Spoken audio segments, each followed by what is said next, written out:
గాంధీ స్టాచ్యూకి 5,000 కోట్లు ఖర్చు పెడతారు. ఎవడన్నా బుర్ర ఉండేటోడు 5,000 కోట్లు ఖర్చు పెడతాడు ఆ స్టాచ్యూకి. స్టాచ్యూ కాస్ట్ 70 కోట్లు. ఆడ విజ్ఞాన మందిరం మొత్తం కట్టడానికి 100+ ఏదో అవుతుంది. టోటల్ కలిపితే కూడా 200 కాదు. అంబేద్కర్ భవన్కి 220 కోట్లు పెట్టారు, సంతోషం. మహాత్మా గాంధీ ఒక విజ్ఞాన కేంద్రానికి ఒక 200 కోట్లు పెడితే మీకు వచ్చిన కష్టం ఏంటి? దాన్ని 5,000 కోట్లు 10,000 కోట్లు అని చిలువలు పలువలు చేస్తారు. నిజం గడప దాటకంటే ముందే అబద్ధం ఊరంతా తిరిగి వస్తుంది. ఇట్లాంటి దగ్గరనే మహిళా జర్నలిస్టులను నా రిక్వెస్ట్ ఒక్కటే, వాస్తవాలను మీరు ప్రజలకు చెప్పండి. అంతెందుకు ఈ గేట్లకు ఎప్పుడన్నా వచ్చిండ్రమ్మా? ఎవరు ఎంతమంది ఉన్నారు చేయొద్దండి గేట్లకు వచ్చిన వాళ్ళు గతంలో? ఇప్పుడు కాదు, గతంలో 5-6 మంది ఉంటారా? గతంలో అప్పుడు కాదమ్మా, రాజశేఖర రెడ్డి గారు ఉన్నప్పుడు ఇది ఇట్లా లేదు కదమ్మా.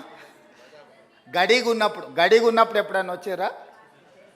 ప్రజాభవన్ అయినాక వచ్చి ఉంటారు. గడిగా ఉన్నప్పుడు వచ్చిన వాళ్ళు ఏమంటే అప్పుడు కాదమ్మా. 2014 నుంచి 2023 వరకు ఇందులోకి ఎంటర్ అయిన వాళ్ళు ఎవరు ఉన్నారు? ఒక 4, 1, 2, 3, 4 ఉన్నారు. సో ఈరోజు ప్రతిరోజు ఈ భవన్లోకి ప్రజలందరూ వస్తున్నారు.